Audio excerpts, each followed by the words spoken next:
Dice aquí, la literatura ecuatoriana se ha caracterizado por la formación de grupos de escritores que se pronuncian ante los acontecimientos sociopolíticos de su época. Esta característica grupal se llama generación. Se caracteriza por incorporar en la narrativa al hombre diario y su tierra. Se buscó definir el sentido nacional de la cultura.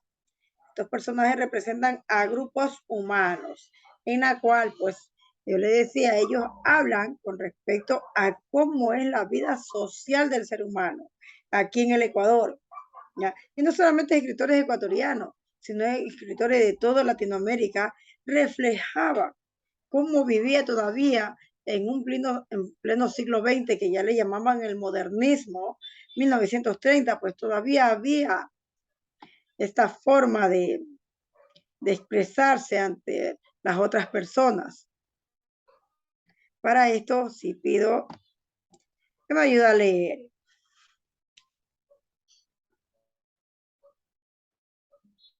Todo Sí, el crucigrama. organizador gráfico, ajá. ¿Qué es una generación?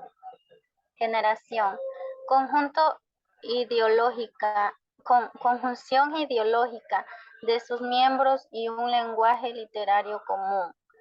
Coincidencia en estudios formativos educacionales. Un acontecimiento político, social, que los identifica en acción y lucha. Escritores de la misma edad y sienten una común rebeldía. Ajá, muy bien. Si le damos vuelta como el reloj, nos dice pues que es un grupo de miembros ideológicos que buscaban el bien común. Dice que tienen pues la misma edad, escritores de la misma rama o de la misma gama, en conflictos sociales, pues en la lucha contra la política radical. Y lo más importante, coinciden en sus estudios formativos. ¿Por qué? Porque todos se educaban o se introducían para la literatura, escribir de una forma literaria. Sí, aquí tenemos pues entre los escritores de la generación, vamos a leer antes de leer eh, algo de Alfredo Pareja Díez Canseco. Vamos a leer nuestro texto que nos dice con respecto a la generación decapitada, perdón, a la generación del 30. Con ustedes no la generación decapitada, sino la generación del 30. Sí, vamos a leer y me ayuda también a leer. Realismo social ecuatoriano, generación del 30. Ayúdame a leer. Realismo social ecuatoriano, generación del 30.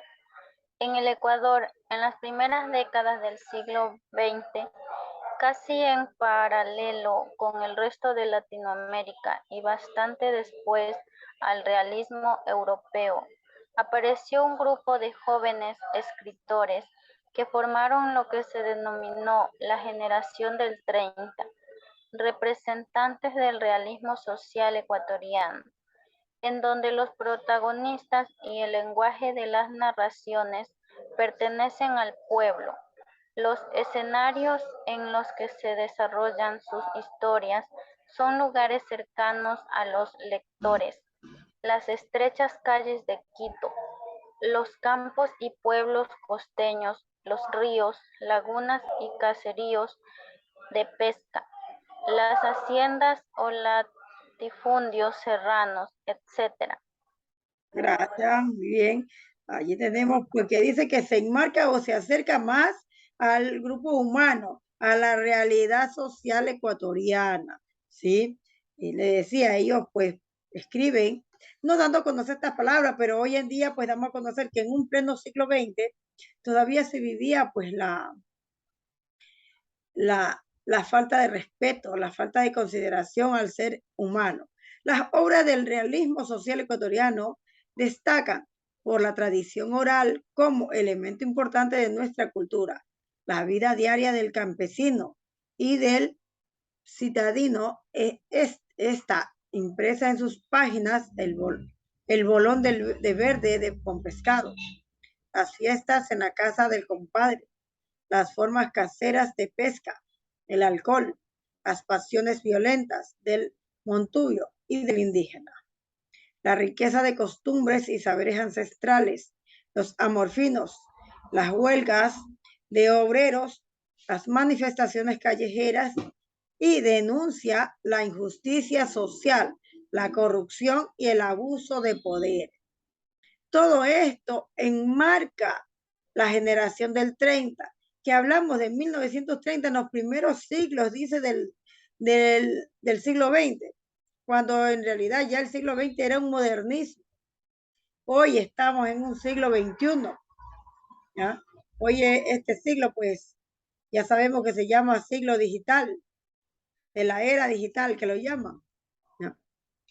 Entonces, vamos a leer uno entre los cuales pasa a formar parte de esta generación. La generación del 30 se desarrolló en varios lugares del país.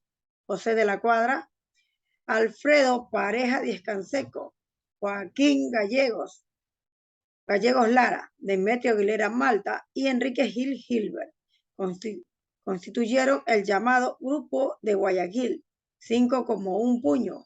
También en la costa Esmeralda de Alberto Ortiz, en la sierra como temáticos similares sobresalen Pablo Palacio, Jorge Icaza, Fernando Chávez, Manuel Muñoz Cueva, Ángel Borja y Rojas, Alfonso Cuesta, entre otros. Tenemos algunos, entre la cual vamos a leer uno de los de un poema de Alfredo Pareja Díez Canseco. No un poema, simplemente está un verso de entre sus poemas más destacados que me gustaría que me ayude a leer.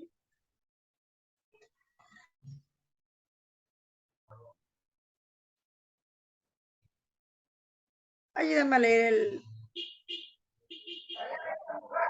Ni me acuerdo cuándo mismo es que mi mamá me parió. Según dicen, fue derecha la pata que me salió. Por eso es que pa'l machete, pa'l cuchillo y el trompón, pa'l trabajo y pa' las hembras, es que yo soy tan surtón, que si el diablo me hace frente, el diablo da un revolcón. Ajá. Allí tenemos pues uno de los versos de Alfredo Díez Canseco. ¿Por qué? ¿Por qué? Porque él hablaba en forma de cómo se expresan los campesinos. Pero ¿por qué hablan aquello? Ese es su idioma, esa es su cultura, esa es su forma de expresar. Pero lamentablemente en un pleno siglo XX no habría el respeto, el realismo social se vivía todavía. Es allí que a finales del siglo XIX y a inicio del siglo XX tenemos la generación decapitada, jóvenes personajes que nos dicen que no llegaron ni a los 40 años, se quitaron la vida. ¿Pero por qué? Lo mismo pasa, ellos no se quitaron la vida, ellos ya querían dar a conocer cómo se vivía todavía en Ecuador, perjudicando la vida de la otra persona por ser de bajos recursos, por ser campesinos, por ser montubios. Pues ese era el pequeño inconveniente que había y que todavía en ciertos lugares todavía se refleja. Por ejemplo, escuchaba a un trabajador que gente de otros lados, pues de Europa, vienen acá a Ecuador como turistas, pero lamentablemente ellos no han tenido su forma de educación, o todavía no han recapacitado de que todo ser humano tiene derecho, sea del color de piel, sea de religión, ¿ya? Escuchaba a un señor que un personaje de Europa vino y menospreció el trabajo que había hecho una persona solo por tener el color color diferente a lo que ella era, porque la persona de Europa venía de ojos verdes, de ojos azules, ni siquiera verdes, sino azules. Lamentablemente, pues todavía se vive aquello en ciertos lugares, ¿sí? Entonces, ¿qué nos dice aquí? Corresponde a la penetración de la corriente socialista en nuestro país, corriente que no llega al poder, sino sobre todo al grupo de intelectuales, desde que influye considerablemente en los sectores populares y la sociedad en general. El indigenismo llega al Ecuador con la obra Plata y Bronce de Fernando Chávez, publicada en 1827. Ella marcará el esquema de las obras de este periodo. Los explotadores, hacendados, curas, tenientes, políticos y los explotados, indios y montuyos. Es una literatura realista. Todo aquello enmarca la realidad ecuatoriana, que en aquel entonces pues se vivía, ¿sí? Con respecto a esta generación. Entre ellos, pues,